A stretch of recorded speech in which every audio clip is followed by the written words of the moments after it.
Hi, welcome to the Gear Garage. My name is Zach. This is my little internet show about whitewater stuff.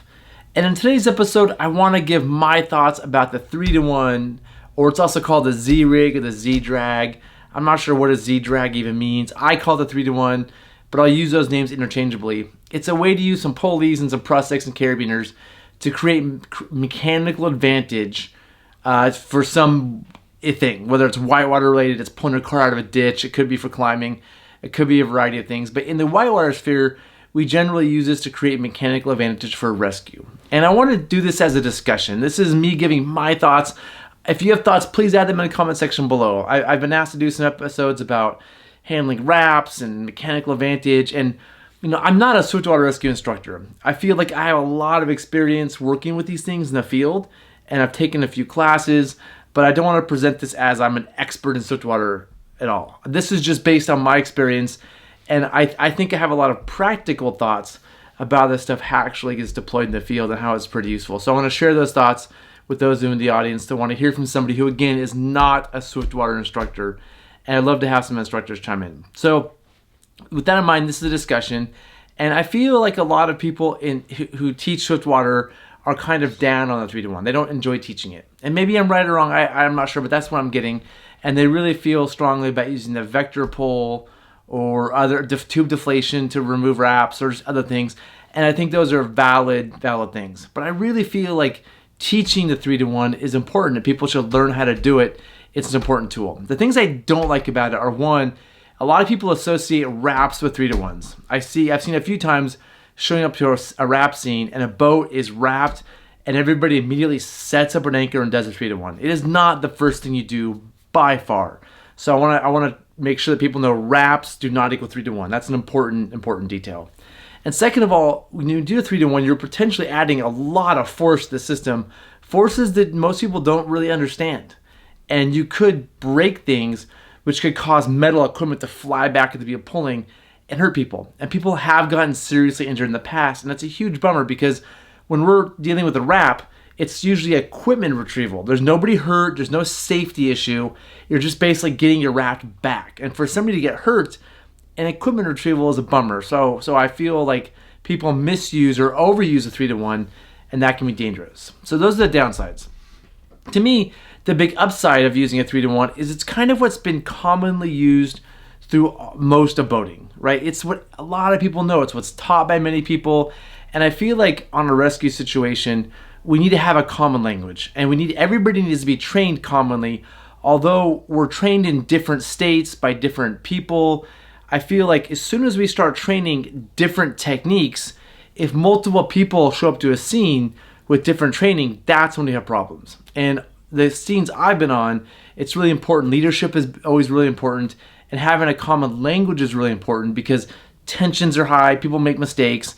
And so I feel like because the 3-to-1 is historically what's been used, and it's a good tool, it's maybe something we should all have familiarization with in case we go there, right? It's not the only tool we have to use to handle situations, but I feel like it's a base level tool that everybody should know. And also, with the 3-to-1 teaches you how to use carabiners and lock them.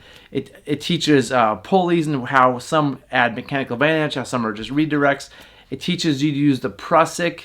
With 3-to-1s, you have to set anchors. And so I feel like by learning the 3-to-1, you're learning a lot of different knots and tools and things that can be used for other situations. And so I feel strongly that, again, by learning that, you may not always use the 3-to-1, but you can use the concepts from the 3-to-1 long term. So I really feel strongly that we all should be learning how to do it.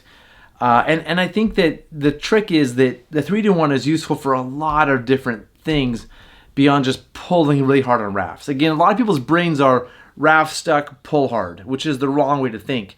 But a lot of other times you need to pull hard on a rope. One is to create a tension diagonal.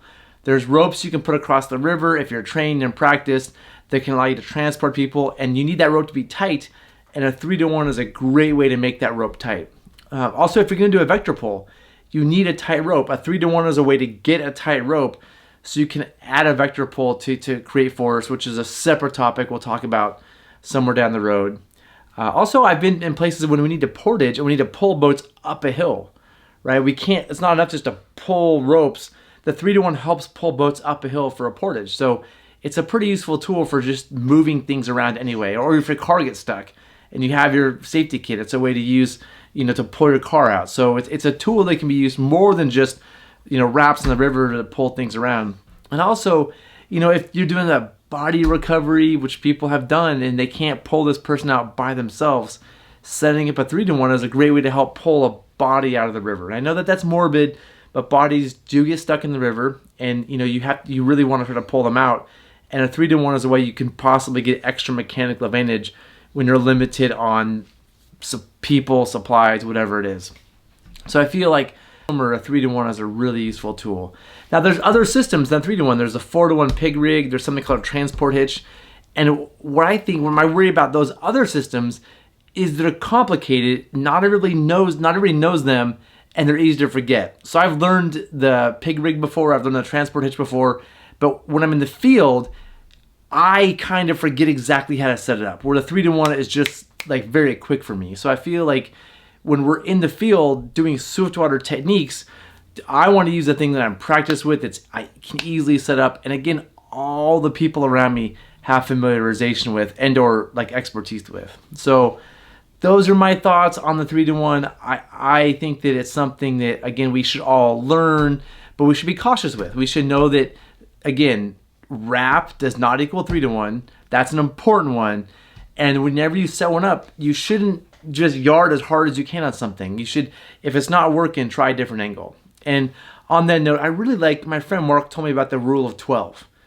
And you should never have more than 12 people power pulling on something. And so that's either 12 people on a rope or 4 people on a 3-to-1. So trying to get things below a 12 overall manpower, I think is important. As soon as you put 5, 6, 7 people on a 3-to-1, the forces are getting very large, and that's when things start to break. So I think if you are going to use the 3-to-1 with the raft, trying to follow the rule of 12, which I think is, again, really smart. So those are my thoughts on a 3-to-1. Again, I'm doing this video to help share my thoughts, but also create discussion, a chance for me to learn as I start to form some more opinions and create a more of definitive, in my mind, video about pulling wraps off and sort of like a flow chart for how to do that or other safety things. So as always, leave comments, add questions, whatever you want to do. I love doing these videos. Thank you all for watching.